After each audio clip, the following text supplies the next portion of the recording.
Welcome. Good afternoon. My name is Sebastian Hohenstein. I'm the interim director of the Center for Judaic Studies and Contemporary Jewish Life. Before I introduce the speaker today, I'd like to say just a few words about Francis and Irving Seliger, in whose memory an endowment fund was established that made this lecture possible. Irving Seliger graduated with a law degree from the University in Krakow, and Francis Seliger was an assistant pharmacist in Żurawno, their hometown. They left Poland in 1938 for Belgrade, where they waited 3 years for an American visa. They were finally able to leave 1 week before the German military arrived there. After 3 months' travel halfway around the world, they arrived in Hoboken, New Jersey in 1941. Their story has inspired Joan Seliger Sidney's poetry. Joan and her husband Stuart Sidney established a fund in their memory, and we're grateful to them for that and glad that they could come to the lecture today. So thank you very much.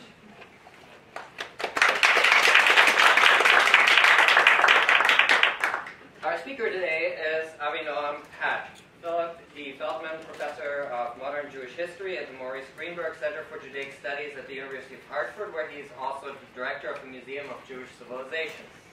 He also taught 2 courses for us at UConn last semester, so thank you for that, Avi. Professor Patt is the author of the book Finding Home and Homeland, Jewish Youth and Zionism in the Aftermath of the Holocaust. He's the co-editor of the collected volume on Jewish displaced persons titled We Are Here, New Approaches to the Study of Jewish Displaced Persons in Post-War Germany.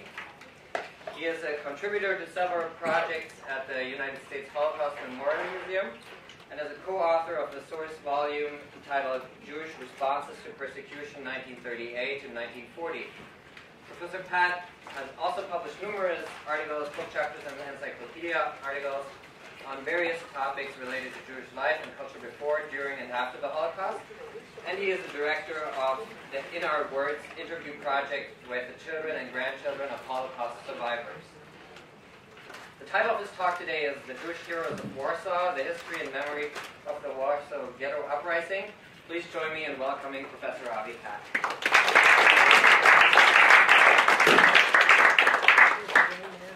Thank you, Sebastian, for the introduction, and thank you all of you for being here today for this program, and thank you to the sponsors, the donors, for making this lecture possible as well. So thank you. As Sebastian noted, I taught a couple of classes here last semester, and they actually had nothing to do with the topic of this lecture. One was on Jewish humor, the other on modern Jewish thought. But this, I'm very gratified to be able to do this topic, which is it's a project that I'm working on right now, a new book project, specifically on the afterlife of the Warsaw Ghetto Uprising. So since it's very much a book project that I'm working on right now, I'll be eager to have plenty of time for Q&A afterwards and discussion and hear your thoughts and questions. As many of you likely know, this year will mark the 75th anniversary of the Warsaw Ghetto Uprising, which broke out on April 19th, 1943. Coincidentally, or maybe not coincidentally, the first night of Passover. I'll come back to that. When, on that night, the Jewish Fighting Organization in Warsaw engaged in guerrilla warfare against the combined power of the German army, Ukrainian auxiliary forces, and the SS. The Jewish Fighting Organization surprised the enemy before SS General Jürgen Stroop eventually switched to burning down the entire ghetto, one building at a time, finally crushing the revolt. The Warsaw Ghetto Uprising, as the first mass revolt in a major city in Nazi-occupied Europe, became a symbol of Jewish resistance to Nazi oppression, inspiring similar revolts in Białystok and in Minsk, as well as uprisings later in 1943 in Treblinka and at Sobibor. The Jewish fighters in Warsaw, under-equipped and overmatched, with few weapons and almost no military training, isolated and surrounded by an indifferent and often hostile population, malnourished and diseased, managed to hold off the German forces for as long as the entire Polish army had in the invasion of Poland at the beginning of of the war. And yet, it was not enough. The Warsaw Ghetto Uprising would become the focal point of Holocaust memory in the aftermath of the Shoah in both Israel and America, with the date April 19th used to mark Holocaust commemorations annually for years after the war. On the 5th anniversary of the revolt, the famous Rappaport Monument was dedicated in Warsaw. You can see a picture of the monument. And in 1951, Israel's Knesset designated the 27th of the Jewish month of Nisan, which was 13 days after the uprising began, but designated on the 27th of Nisan so as not to conflict with Passover, the first night of the uprising itself. The 27th of Nisan was designated as the official date of Holocaust remembrance, called in Israel Yom HaShoah v'Hagvura, the day of the destruction and of the heroism.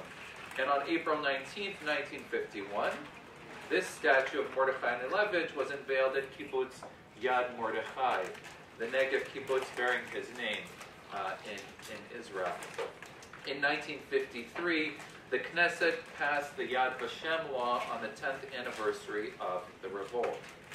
It might seem obvious that the Warsaw Ghetto Uprising would become, in the words of the historian Asya Diner, the prism through which Jews around the world understood and interpreted the murder of European Jewry during the Holocaust. Or would be perceived, in the words of Israeli historian and a participant in the Ghetto Uprising, Israel Gutman, as, quote, a revolution in Jewish history. But the purpose of my project and what I'll be speaking on today is to analyze how and why this happened. Why would not April 19th become the date of collective remembrance instead of other dates that might have been selected?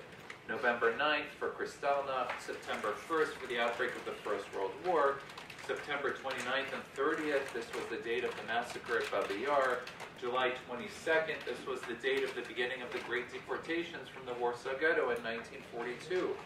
June 6th, this was the date of the Allied landing D-Day, or what has become more recently a more prominent date on the calendar, which we marked just last week, January 27th, International Holocaust Remembrance Day now, coinciding with the liberation of Auschwitz. It is not self-evident that one date should be chosen over another. But the answer to this question tells us a great deal about how society chooses to use its history, to use its past in the service of its present and of its future. The process by which collective memory continuously negotiates between available historical records and current social and political agendas.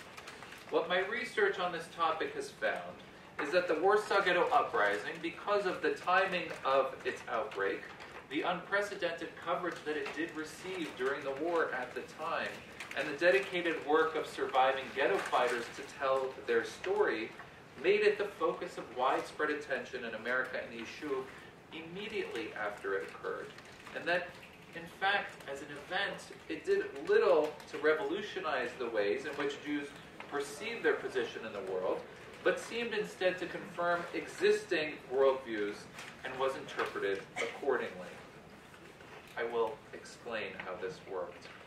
Furthermore, while I've focused in my opening remarks on Mordechai Neilevich here to begin, in fact, it took over a year for most members of the Zionist movement to seize upon the event in purely Zionist terms as part of the struggle for the creation of the Jewish state. And the name of Mordechai Neilevich was not widely known for more than a year after the revolt itself. In fact, for almost a year after the uprising, the most celebrated hero of the revolt was not Neilevich, but was this man, Michal Klepfish. Klepfish, who was a Bundes activist responsible for planting explosives in the ghetto, died on the second day of the revolt. A name, aside from Bundes circles, that is the Jewish socialist movement, that has been largely forgotten from history. Why does this happen? So let's try to understand how and why this happened in the first year after the revolt. A little bit of context.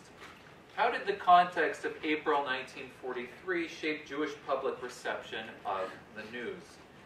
Jews in the free world entered 1943 with the news the European Jewry was in the process of, quote, complete annihilation throughout occupied Europe, and yet felt largely powerless to stop it. Both screaming headlines and memorial pageants, as you can see here, this is a picture from the We Will Never Die pageant, written by Ben Heft. These sorts of pageants marked the transition from calls for rescue to calls for commemoration, as Jews in America began to mourn the destruction of European Jewry. Before the outbreak of fighting in the Warsaw Ghetto on April 19, 1943, the other major news item that captured the attention of the world Jewish press was the ill-fated Bermuda Conference, convened in response to urgent demands to rescue what was left of European Jewry. And here you can see an editorial from a labor Zionist publication in America. Actually, this may have been written by Maurice, who I'll talk about later, which noted an editorial from May of 1943, "The Gentleman at Bermuda. Hitler has won another victory at Bermuda, a moral political victory in which Nazism rejoices. The so-called refugee conference has made a mockery not only of the agony of millions of helpless human beings, but of the great cause of liberation to which the democratic world is committed, and which alone makes the horror of our time understandable and endurable." The Bergson Group announced that this Bermuda Conference for the 5 million Jews in the Nazi death trap was a cruel mockery. So we can see that when the revolt breaks out and news begins to spread, it is set against a context of complete despair, not only on the part of Warsaw Jewry alone and abandoned, with the final knowledge that the liquidation was inevitable, but also on the part of world Jewry, increasingly aware that Jews had been abandoned and must resort to taking matters into their own hands. When news did begin to spread throughout the world of the remarkable, unexpected, and surprising turn of events, the actual coverage in the Jewish press, and in fact in the general press as well, was varied and ranged in tone based on the political outlook of the newspaper. So, for example, this is an excerpt from the Jewish Telegraphic Agency, which was the first to break the news that was then picked up by other newspapers. The New York Times and other mainstream news sources also covered the revolt, although, as we know from the work of Laura Leff, the New York Times generally underreported Jewish atrocities. And the Jewish press, which reported as well, but was segmented according to political ideologies. So you can see here, this is the story from April 23rd, 1943, reported in the Jewish Telegraphic Agency, which relayed a report received in Stockholm the day before with the headline, quote, "Nazis start mass execution of Warsaw Jews on Passover. Victims broadcast SOS." And this is the Vorwärts, which you can see the headline here. In Yiddish it says, "Nazis schechten ois letzte Juden in Warsaw," which means that the Nazis slaughter the last Jews of Warsaw. And then it relates that a secret radio report that reports the Nazis leading the last 35,000 Jews to the slaughter. And here they use the term zu schießen. In the Vorwärts, like the Jewish Telegraphic Agency, the secret radio report was also cited, and the article also noted that the Nazi massacre began just as Jews around the world, quote, marked the festival of freedom, unquote. And then again on April 25th, 1943, the Vorwärts, which was the largest Jewish daily circulated in New York, perhaps 250,000 copies a day printed in Yiddish, reported 2 days later that Jews are, quote, fighting with weapons against the Nazis. Those who are currently mounting the resistance are the healthiest and most militant Jews who remain in Warsaw after the Nazis had carried out the great mass murder and deportation last fall. The Vorwärts also reported that the weapons with which the Jews are fighting were provided by the Polish underground movement, and here the Vorwärts speculated that the underground must have sent trained commanders in to help the Jews in the last battle, a report that proved to be incorrect. Initial reporting in the newspaper of the Israel Workers' Movement, Davar, edited by one of the leaders of labor Zionism, Baruch Katznelson, paralleled reports and forwards, while also emphasizing the continued connection between underground Zionist activists in Poland and the movement in Geneva and the Yishuv in Palestine. The headlines describe the fighting Jews of Warsaw as both, here you can see the Hebrew, She'erit HaPleita. This is a biblical, actually, term from the prophets that refers to them as the surviving remnant of the Jewish diaspora, and Mitmardim, the rebels fighting the Nazis. Like the forward, Devar reported mistakenly that trained officers from the Polish underground had been sent to help the Jews in the ghetto manage the defense there. And while coverage in the Jewish press continued to highlight the reports and the revolt, along with news on the other fronts of the war effort, by March 10th, we can see a new trope begin to enter into the coverage.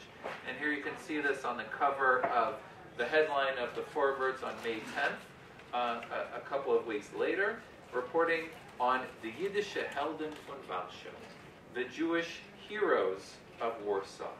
Because very soon speculation turned not to how this was carried off, but who had actually carried it off. Who were the heroes? Who was responsible for organizing this? What movement did they come from? And this would become a subject of major debate. At the same time, other Jewish newspapers in New York also began to pick up on the trope of heroism, although some were reluctant to report on events at all. Shmuel Margoshes, who was the editor of a Jewish daily called Der Tag, The Day, noted his suspicions of what we could call today, quote, fake news.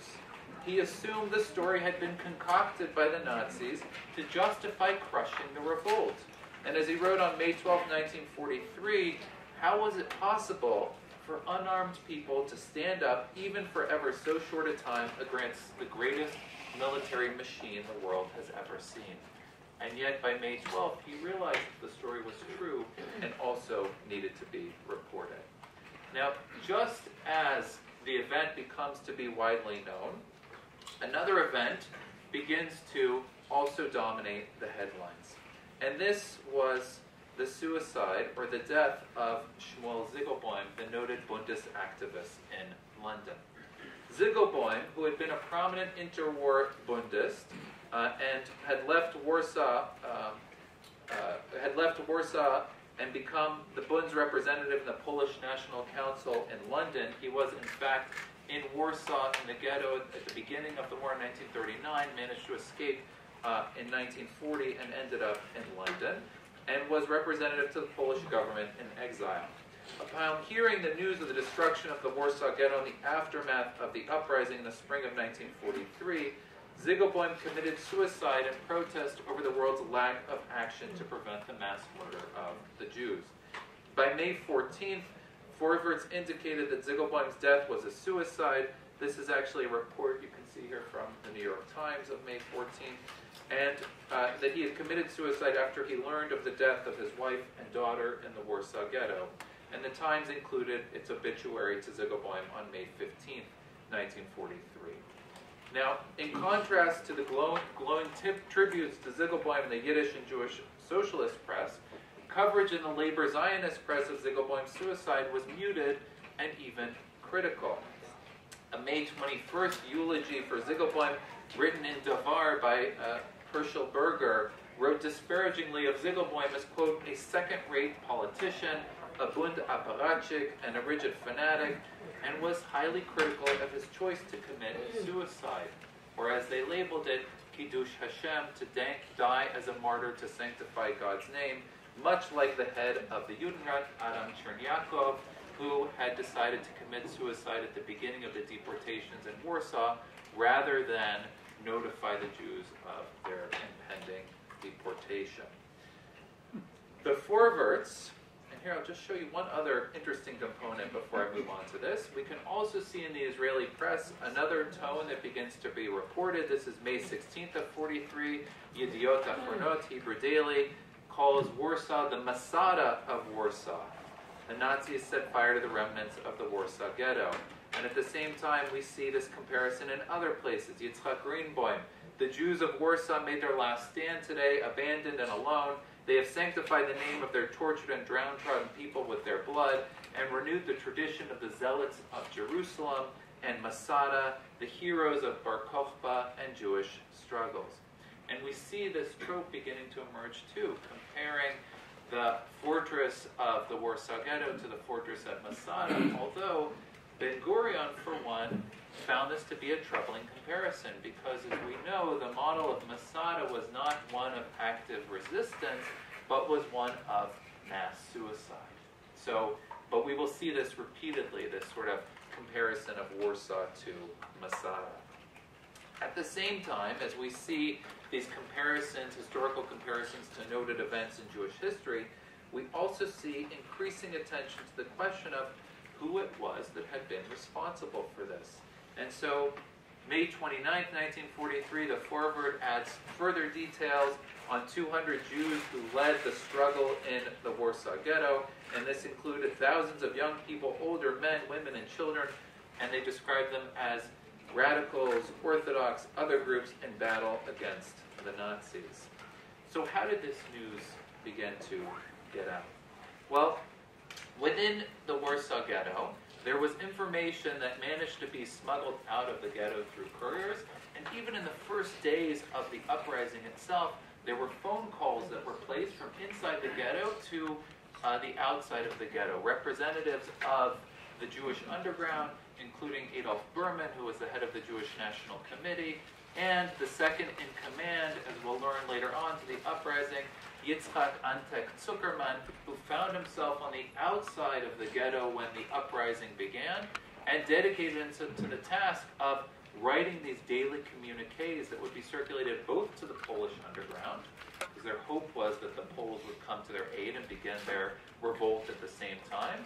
Of course, this did not happen for another year. The Poles decided that time was not right, and they waited till August of 44 to begin their revolt. But the Jewish underground hoped that they would come to their aid at the time.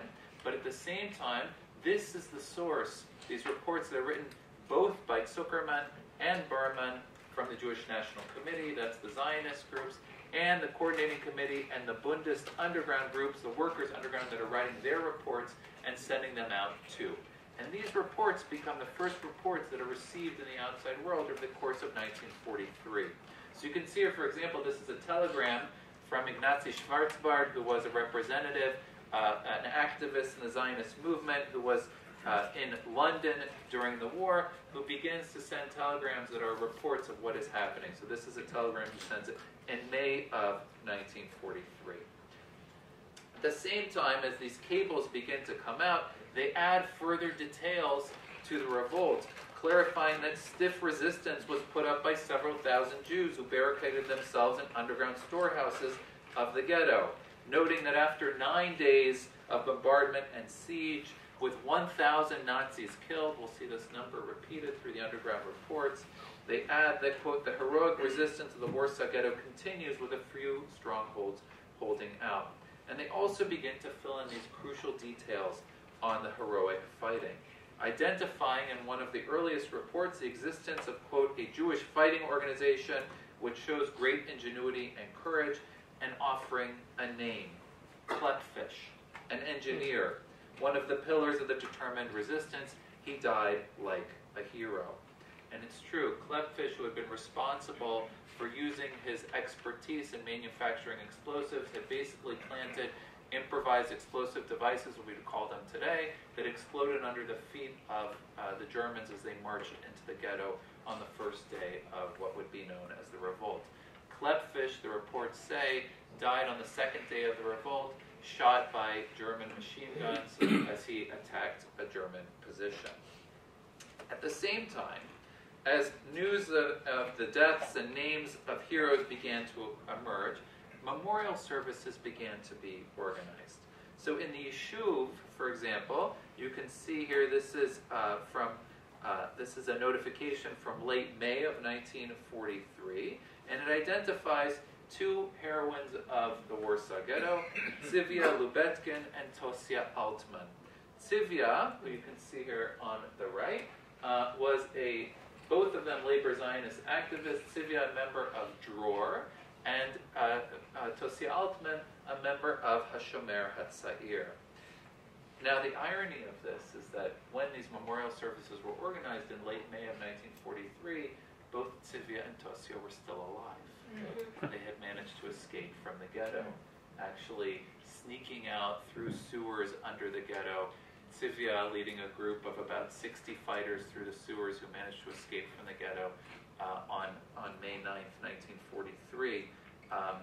Tosia also escaped with that group, although she died about 2 weeks later. Tzivia survived and lived long afterwards, testifying at the Eichmann trial in 1961, not dying until the 1970s. But they didn't know this in the yeshuv at the time, and so they organized this massive memorial service where Meir Ya'ari, the head of Hashomer HaTzair, said these two women, quote, saved our dignity, they are legends. And we can see this begin to spread, sort of this process of both writing the details of the event and memorializing it. So, for example, on June 3rd, 1943, in London, they began to call for every year, April 19th, they said, so this is less than 2 months afterwards, every year, April 19th should be, quote, a Jewish day. The day when human valor converted the Warsaw Ghetto into a fortress of freedom. Should be an honored day among men cherishing mercy and tolerance. Jews are fighting today on all fronts for the cause of humanity, and the Jew will be abound among the proud participants of common victory. Right? So you can also begin to see how in different contexts, in the yeshuv, it becomes part of this question of, are they Zionists? Are they part of the struggle to create the Jewish state? Among the Jewish workers underground, are they socialists who are fighting the defense of their homeland? In this case, this is Poland. And among the Allies, are they part of the Allied struggle in the fight, democracy's fight against fascism? 2 weeks later, now we're June 16, 1943, planning began for a mass meeting in New York to commemorate the heroes of the Warsaw Ghetto. The Jewish Labor Committee, again a socialist organization, organized the Saturday evening, June 19th, mass meeting at Carnegie Hall to celebrate the heroes and honor Shmuel Ziegelboim. And it featured such speakers as the Polish ambassador, Dr. Stephen S. Wise, president of the American Jewish Congress, Adolf Held, the head chairman of the Jewish Labor Committee, along with other leaders of the American labor movement. Lucy Schildkreuz, later Lucy Davidovich, recalled the June 19, 1943 service in her memoirs. And she wrote, "We went and we wept, yet there was pride in what the Polish Jews had done. For the first time anywhere during the German occupation of Europe, a civilian population had taken up arms against their German oppressors. Not just any civilian population, but the most oppressed, the most helpless, the most desperate. In the next weeks, Bundist and Zionist underground reports from Warsaw reaching the West gave details of the fighting and listed the names of the dead and the few survivors." And she noted, "The events of Warsaw burned into my consciousness. The Warsaw Ghetto became a constant part of my internal life. I used to imagine myself there, test myself as to how I would have behaved. Would I have had the courage to fight? Would I have had the stamina against despair?" Maurice Sirkin, writing in the labor Zionist publication The Jewish Frontier, and the name might be familiar because in 1947 she publishes what is the first book in English on Jewish resistance called Blessed is the Match, so some of you might be familiar with that publication. She wrote in July of 43 of a desire to know the identities of the heroes. And she also eulogized Tzivia Lubetkin, who she thought had died. She wrote that we do not know the names of the heroes and we cannot pin medals on their breasts, even posthumously, but here and there a figure emerges.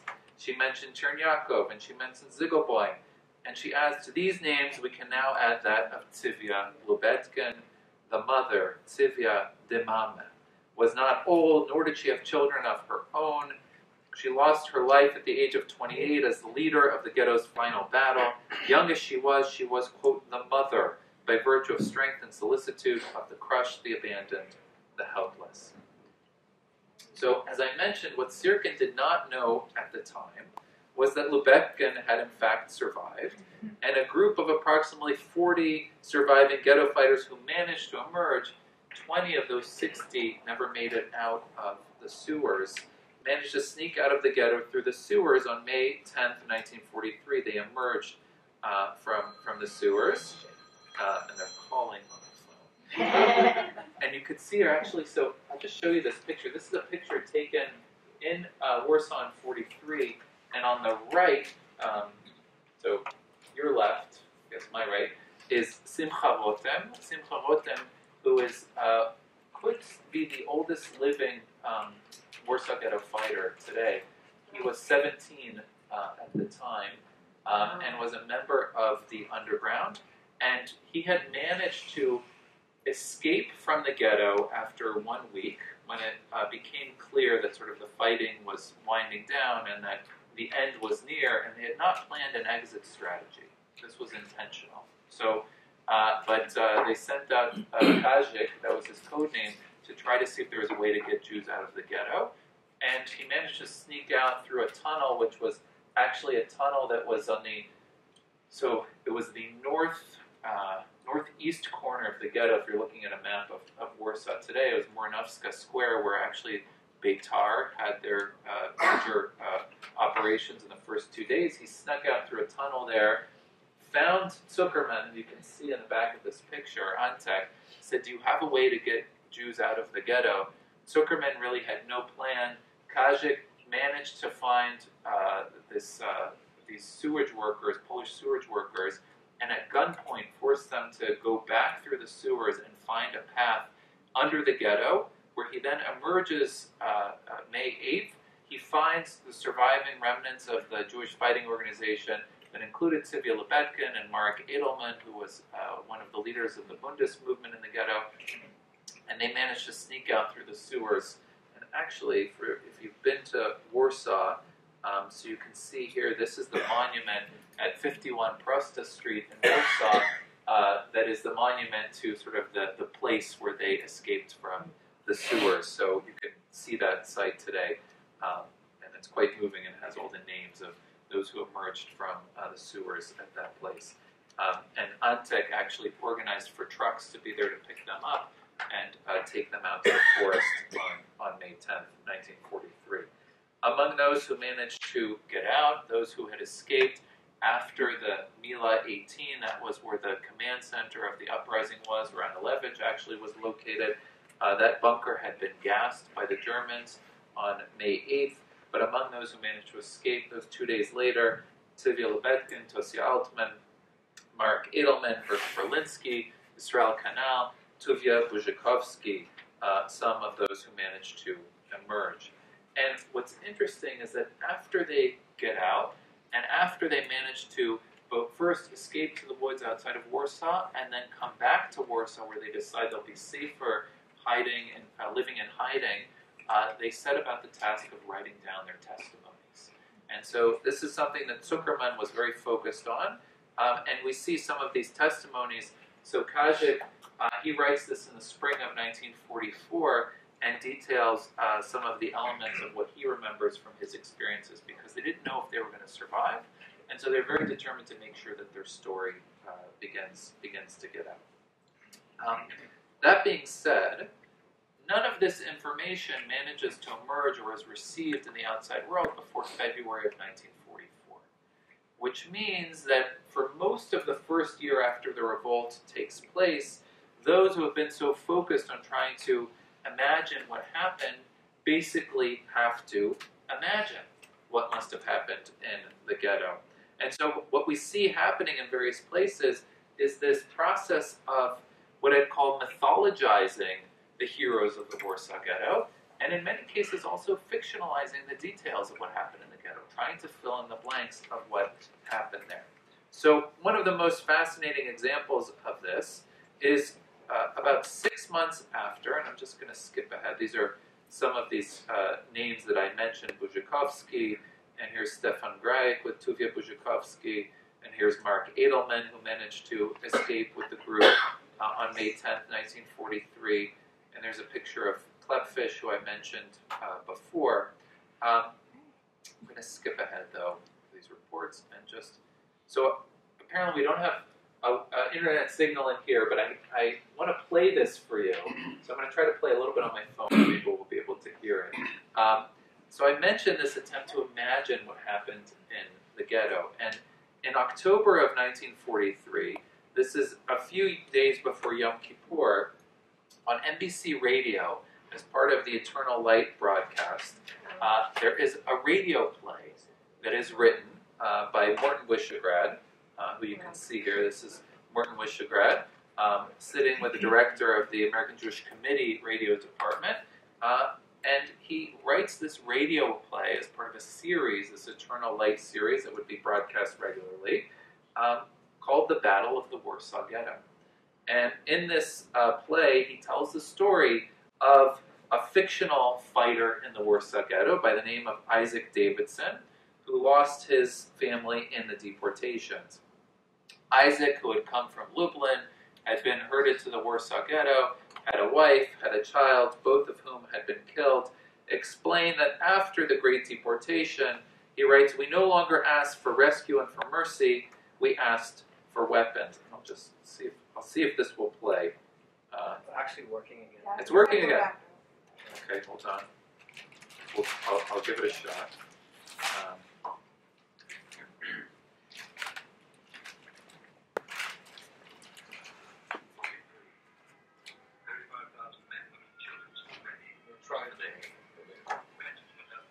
Okay, I'll see if this will work. It's always risky to exit a PowerPoint presentation.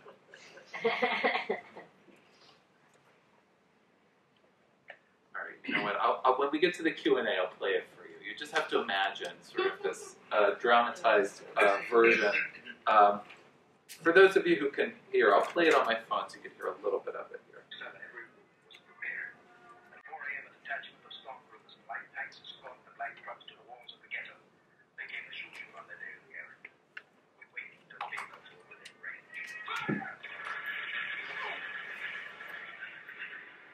You get the idea, right? It's a dramatic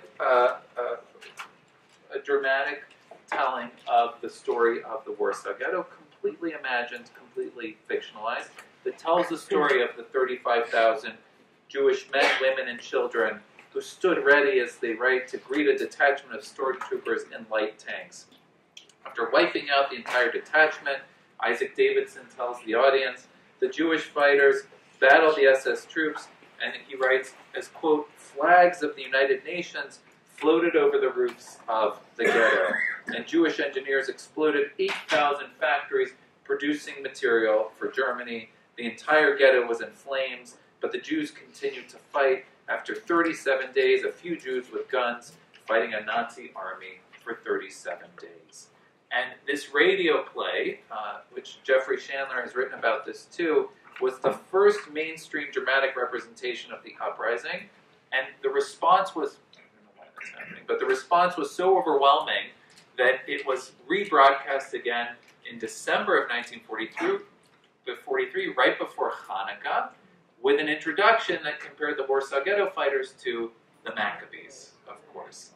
And the play itself situated this heroic struggle within a religious framework, made use of ritual music, biblical language, and imagery, and likened the victims of the Warsaw Ghetto to, quote, the scapegoats of the centuries.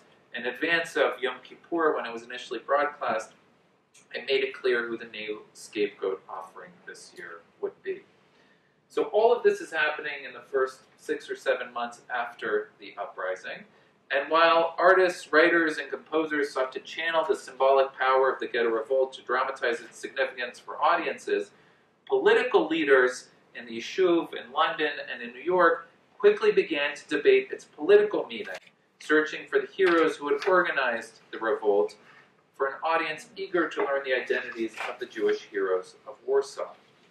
And by April 19th, 1944, as had been called for less than 2 months after the Uprising, this date becomes an anniversary to hold memorial services all over the world. So this is actually a page that talks about how religious communities in the United States, Jewish synagogues in the United States, should organize religious services for April 19th, 1944, and special prayers that should be conducted for April 19th, 1944.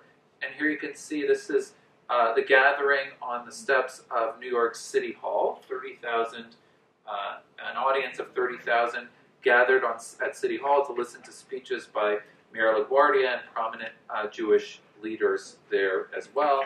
And then there was a follow-up service that also took place at Carnegie Hall afterwards. The State Department issued a message in advance of this one-year anniversary, writing, quote, "No finer page has been written in the long history of the Jews than the battle waged by unarmed men, women, and children against the brutal Nazi murderers. The heroic defenders of the Warsaw Ghetto have strengthened the spirit of free peoples, resolved upon the extinction of Nazi tyranny and the liberation of all oppressed peoples." And so we see in various circles the ways in which this event is commemorated. American Jewish Committee also celebrates it as part of the Jewish struggle for freedom and the Jewish contribution to the Allied war effort again. So I'm going to skip ahead in the interest of time a little bit, but just note that you can see here in this picture behind Mayor LaGuardia and Rabbi Rosenstein on the steps of City Hall were the poet Julian Tuwim and the artist Arthur Szyk. And Julian Tuwim, who was an exiled Polish-Jewish poet and wrote the poem We Polish Jews in New York, anticipated the creation of a monument that would be created and called on that date for a new monument to be added to the National Shrine that would honor the heroes of the Jewish people along their martyrs in his poem We Polish Jews. And in the back there you can also see the Polish-Jewish artist Arthur Szyk, who had arrived in New York in 1940 and almost single-handedly led an artistic effort to convince the American public to support the war effort.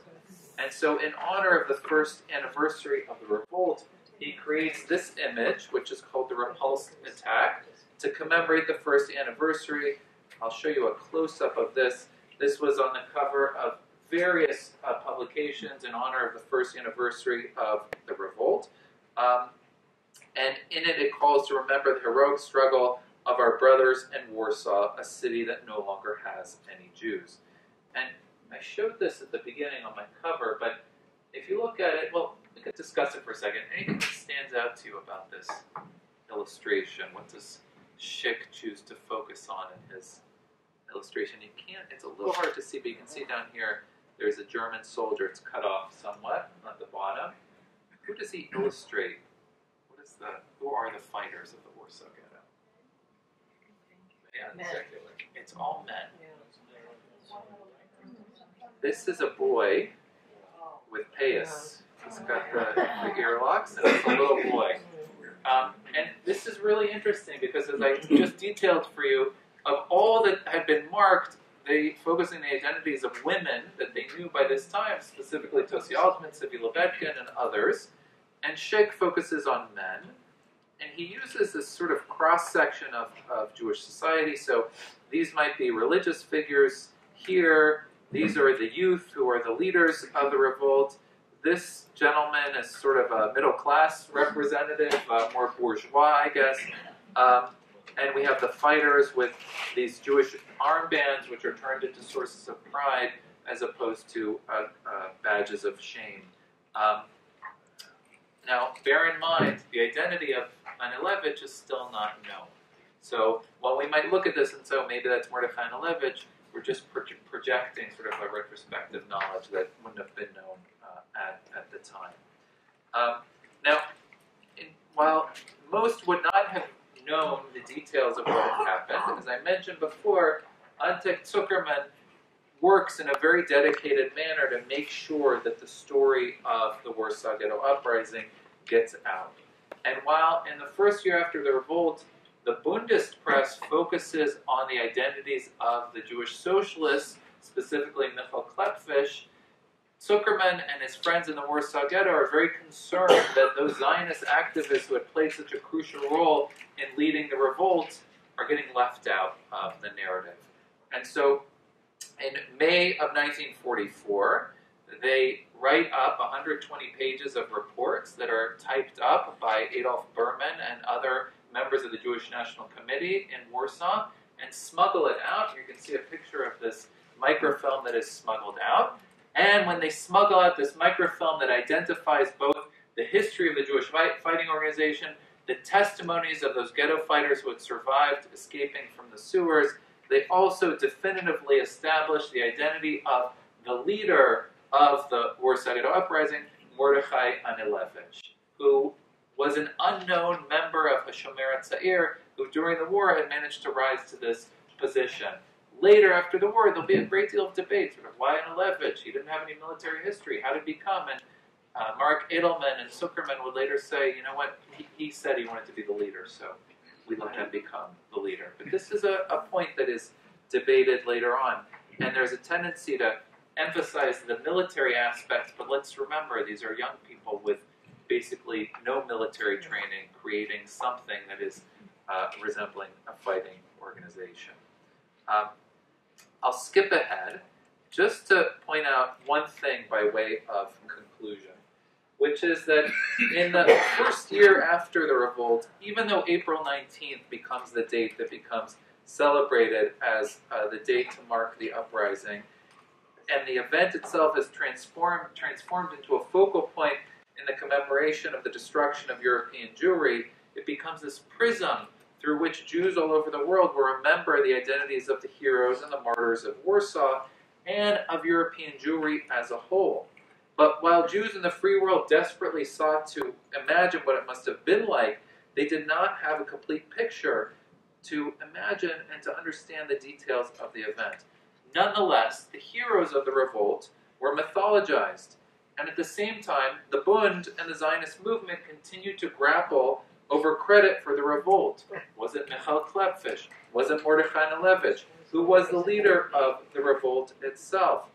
A little more than a year after the revolt had finally been crushed by Jürgen Stroop, this microfilm that is smuggled out begins to fill in the details. Nevertheless, even before those details are identified, the event itself becomes this incredible focal point. At the same time, the heroic saga of the revolt was mythologized in a manner that captured the attention of Jews all over the world. But the questions remained. Were they motivated by a Zionist connection to the land of Israel that inspired the revolt against diaspora oppression? Did they rise up in defense of Poland and the ideals of democracy, the universal brotherhood of man, the rights of the working class to resist totalitarianism? Were the fighters united by a drive to take revenge and kill Nazis? Either way, it's clear that the revolt itself was too powerful a symbol to not be seized upon by Jews from across the ideological spectrum well before the war was over. The timing of the uprising, coinciding with the transition to memorialization and mourning, solidified the event as a date to remember the heroes and martyrs. And after the war, the symbolic power of the revolt would be marshaled by the Zionist movement to support the struggle for the creation of the Jewish state after the Shoah. Thank you.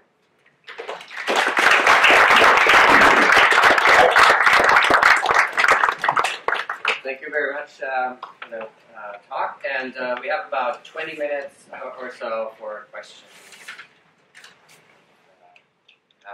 Yes? Will you be discussing in the book kind of the origins of the two movements you talked about of these fighters, both the Zionist movement in Poland, my mother was part of that, and also of the Bund? Yes. So I provide a lot of background on sort of how these groups came about, and also, one of the critical components to this is, and it's one of the difficult parts to tease out, is the narrative. So this is both a history and a historiography, because it's looking to see how the history of the event is written. And we have these two competing narratives, and one of the crucial points of difference between the Zionists and the Bundists is the question of why did they not organize the resistance earlier? And to that becomes a crucial question of who refused to collaborate with whom, right? Because before the war, the Zionists and the Bundists were essentially arch enemies, right? They had completely opposing ideological viewpoints. One movement believed that there was no future for the Jewish people in Poland, specifically focusing here on Poland, and that the Jews had to move to the land of Israel, and their future was only in the land of Israel. And the Bundists, who thought this was a crazy idea, and what was much more logical was to solve the problems here in Poland, and that Jews were, Jewish culture was deeply rooted in Poland for centuries. And so they were real opponents, and throughout the course of the war, it also prevented them from working together.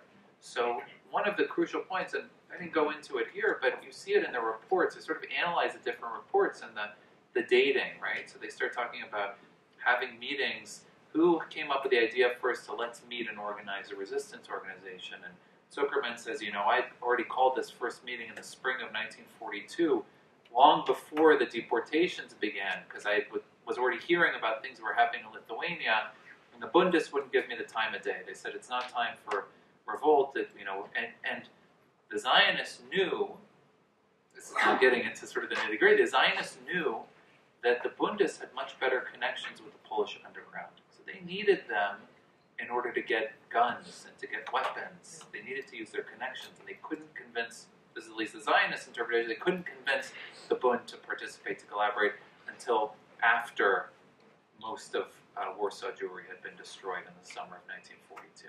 So even that question of sort of when was it decided, although it's interesting is you compare, and I have a whole chapter where I compare Lubetkin's testimony and Edelman's testimony and Zuckerman's testimony, and actually Vladka Mead, who was an underground courier, who I don't mention here, was a Bundist.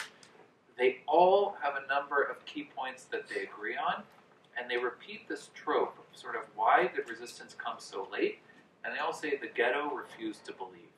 Right? No one believed the stories they were hearing. No one believed that people were being deported to their deaths. They couldn't convince people that there was no alternative but to engage in armed resistance. So that's, and the other thing, trying to sort of analyze, because one of my key points is that no matter what those who had been there say and create their testimonies, it's received in sort of a pre-existing framework. So the Zionists interpret it in a Zionist sense, the Bundes in the outside world. And one of the things that unites all of their testimonies too is that the main motivator for them, why they wanted to fight, after the war they say, yes, the fight was part of the struggle to create the Jewish state, or they'll say, the fight was part of the working class rising up. But their testimonies from the time said they all wanted revenge. They wanted revenge. And that seeing, they write about, Zionists, Bundists, communists, they all write about seeing Nazi blood flowing in the streets. That was enough for them. Now they could die. So, it's interesting. Yeah. I wanted to say two things. One is when I was a freshman, Maurice was my humanities teacher. I was at Brandeis? Yeah. Yeah. And who knew who she was? She was just there. But wow. The other thing is that what you were doing is pretty different from Halbwachs. Because when Halbwachs talks about collective memory, he's really talking about something like the assassination of John Kennedy, and says that people can place themselves and talk in terms of his death or their grandmother's 50th anniversary or some such thing like that. So what you're doing is actually quite unusual and very, very valuable, because you're talking about the constructive of collective memory when the memory itself had to be formed first. And I've never seen anything that did that. Well, thank you. I appreciate the sort of comparison, because I am thinking about, from a theoretical standpoint, collective memory and how it's constructed. I mean, one of the things that's interesting about this case is that you can see in almost real time the participants in the events themselves engaging in this active process of creating a collective memory for those who are there, and then those who are in the outside world trying to create sort of a shared memory of a usable history. And one of the disconnects is that you see the participants creating their shared memory of the events as they happened, and they can contest certain details of who was where on what date. But on some level, it becomes largely irrelevant for the outside world, because the symbolic power is much more important than, where was Zuckerman at this time and where was Edelman at this time. And, there's a little bit that does what you're doing, but it's very different. So it's stuff like, how did we come to celebrate Lincoln's birthday? And what kind of laws were passed on a national level that made something commemorative. I've never seen anything like that, like yours. Yeah. I mean, one of the things that I'm interested in is, and this is, so I just focused on the first year after April 19th, and I think the book is going to, I thought that I was going to make a much longer study, and there's so much material even during the war that I'm probably going to end when this statue is unveiled on April 19th, 1948, and sort of very specifically before Yom HaShoah, because I'm trying to make this case that it all happens before that. But one of the things I referenced today that I think is interesting is we have this International Holocaust Remembrance Day, and this is becoming, I don't think it's happened yet, but there is this sense in which other dates are coming to replace Yom HaShoah, or the Warsaw Ghetto Uprising, or the memory of the uprising. I mean, if you did a survey today of how many people know the details of the uprising, most people, I used to think that, okay, well, these people, they may not know much about the Warsaw Ghetto Uprising, but they'll know about Mordechai Neilevich. And today, his name, most names are forgotten. Right? And so what's interesting is sort of what comes to replace that, if there is a historical memory of the Holocaust, and it probably has more to do with Auschwitz than the Warsaw Ghetto. So then you think about, well, what does that mean if it's more about sort of a memory that is a site of mass death, a site of suffering, survivors who are valorized as opposed to sort of the ghetto fighters themselves who are tend to be forgotten. So it's also about how does that change over time. Just on that point, it's not insignificant that even though the name of the commemorative day is Yom HaShoah V'Hagvura, most people just say Yom HaShoah, right? They don't focus on the Gvura part. Yeah. I thought this was implicit in something you were saying before, and obviously wasn't the main focus, and I wondered if you could just expand a little bit. Is it your suggestion, or are you proposing the possibility that juxtaposition of the Warsaw Ghetto Uprising and Masada had a role in reshaping reshaping the function of Masada itself within Jewish collective memory, not as a site of just mass suicide, but also retrospectively or retroactively repurposed as a site of defiance and resistance as well? That's a really good question. I don't think that it's the Warsaw Ghetto Uprising that does that as much as there's a really interesting parallel that takes place because Masada is sort of a long forgotten, rocky outcropping plateau in the desert for centuries, and it's very specifically sort of purposely forgotten by the rabbis for a long time. But beginning in, and I want to say that it's in the 1920s. There begin to be pilgrimages to Masada by Zionist youth movements who are inspired by a poem by Yitzhak Lamdan. And the poem, Masada, sort of inspires Zionist youth to make this pilgrimage to the site, and in the poem itself, he sort of imagines chains of generations dancing around this, and so it becomes this pilgrimage site.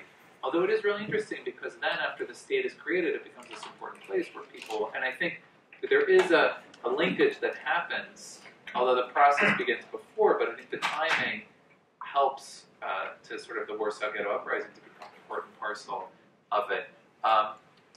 This statue, which is dedicated in 1951 at Kibbutz Yad Mordechai, which was renamed to take the name of Mordechai Neilevich, was a Shomer Tzeir kibbutz. This is a statue that's also by Natan Rappaport. And you could see like sort of the symbolism that takes place of sort of linking up for the movement itself, linking up the ghetto fighters themselves with the struggle to create the Jewish state, because this kibbutz, which was overrun as part of the War of Independence, and that's the destroyed water tower of the kibbutz, Rappaport places Neilevich, with this, I think he's got like a grenade in his hand, ready to throw it, and of course that evokes like a David and Goliath theme, and so the two become linked. And in fact, if you look at it, like there is this sort of close identification by Rappaport of David at the same time. So there's all these kind of symbolic things that are happening in the early period of the creation of the state itself. I don't know if I could talk about this. Yeah. So one interesting site for testing this theory would actually be to look at what happens in ceremonies for people who've been inducted to the Israeli army at Muslim. What's narrativized there? What's being told to the soldiers? Because they're not being, the site to which they're being brought is not the Warsaw Ghetto. The site to which they're being brought is Masada. Right. So it'd be interesting as an anthropologist to have to go around there. But two questions. One is an empirical question. So given the fact that the Buddhists and the Zionists did begin collaborating at this particular moment in time, how do you explain the fact that they weren't able to leverage those connections with the underground? So that's one question. And then the other is, I wonder if you could tell us more about the We Will Never Die pageant of 1943. Okay. So, and there's something else you made me think of too that I have to mention as well as part of this. So, first of all, Bundes and Zionists and the Polish underground. So, it's they talk about, and this is a point of major frustration for the Jewish fighting organization. They're basically, they're able to get some weapons, but not enough. And they're trying to make the case that we can make a difference. But a lot of it is homemade, Molotov cocktails and some ammunition that they're able to smuggle in and explosives themselves. The actually turning point, and it all basically happens too late. I mean, sort of the case is that it happens too late. So in January of 43, there's a first attempt, or at least they think the first attempt to liquidate the ghetto. And this is the point where Afterlife actually distinguishes himself heroically, leads a group of fighters, and leads them to change their tactics in January 43. And between January and April, they're able to smuggle more into the ghetto, but not enough. And by January, the Bund and the Zionists are working together. So what they're able to get in between January and April of 43. There's a lot more to it, like sort of Beitar, which I didn't talk about, where the revisionist Zionists, for years, they felt like both movements wrote their participation in the revolt out of history, and they're not talked about at all. They're barely mentioned in various accounts. And then only recently, like Moshe Arens, who was former Minister of Defense, wrote a history, and a member of Likud, I should say, revisionist Zionist, wrote a history called Flags Over the Ghetto, in which he tries to restore the revisionist Zionist part. And the revisionist Zionists actually were much more likely to have been veterans of the Polish army, to have had connections, to be able to get... So it's a really important part of the history that's not... So it's only now sort of being restored to the narrative itself. So there's all these elements about how you get arms that need to be added to it.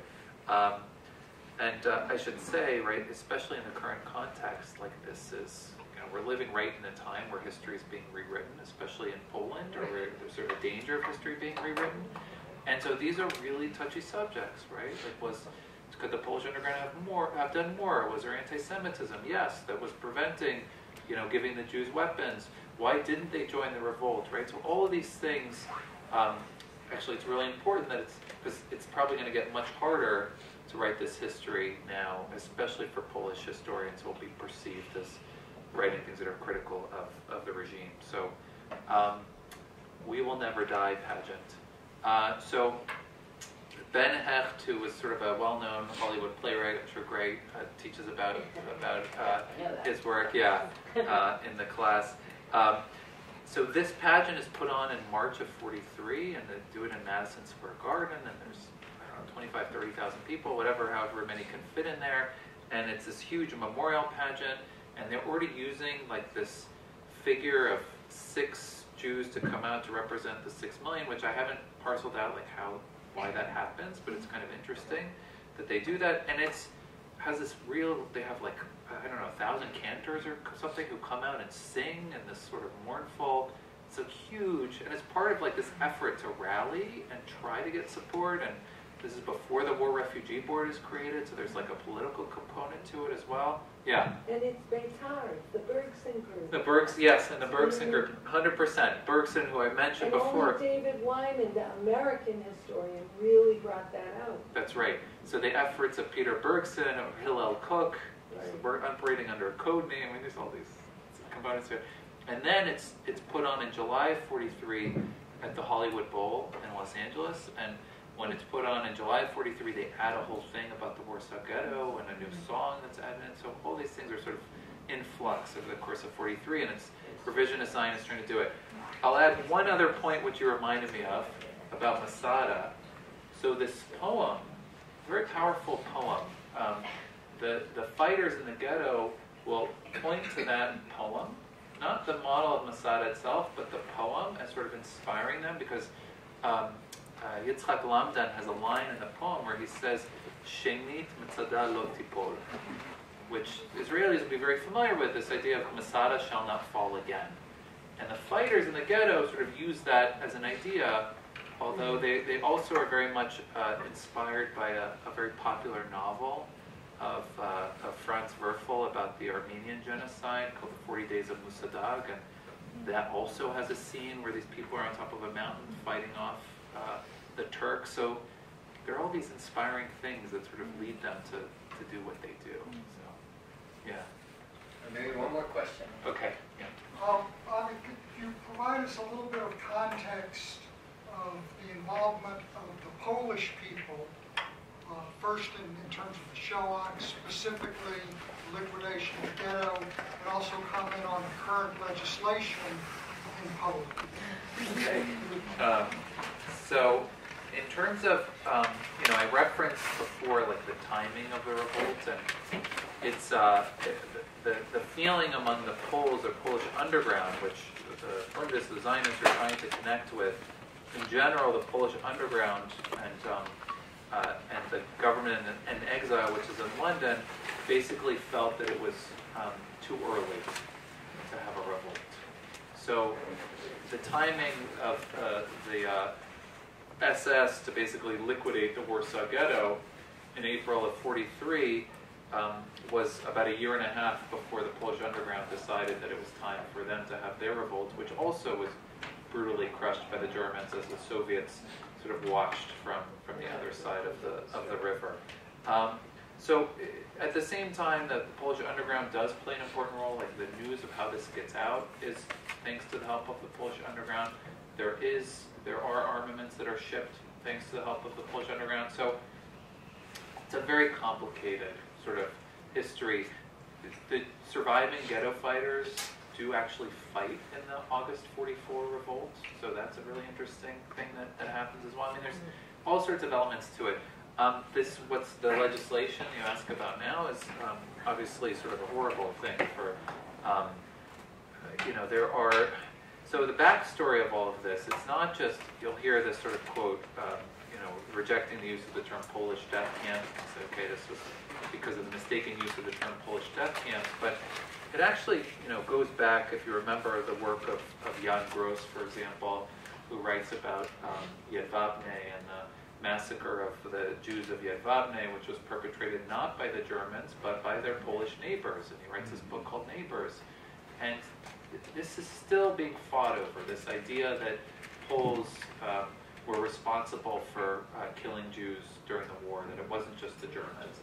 So, like Jan Grabowski, who's a historian in Ottawa, has written about, he uses this number, 200,000 Jews were murdered by Poles, during the war. And it's very dangerous for him right now. Like if he were, with this law, if he were to go back to Poland, he would be arrested, right? Because now it's become sort of a crime against the state to impugn the Polish national identity. So, as we all know, we're living through this time where history is constantly being rewritten and manipulated for political purposes. And so this is very dangerous. And this is why the Israeli government has come out forcefully against it. We're hearing less about it over here, but so we'll see. I saw the Polish premier said he's going to refer to the Constitutional Court. I don't know if that'll make a difference, but history is constantly being rewritten for political purposes. All right, I think we should probably wrap it up here because Avi also has to go back to Hartford. So thank you very much again.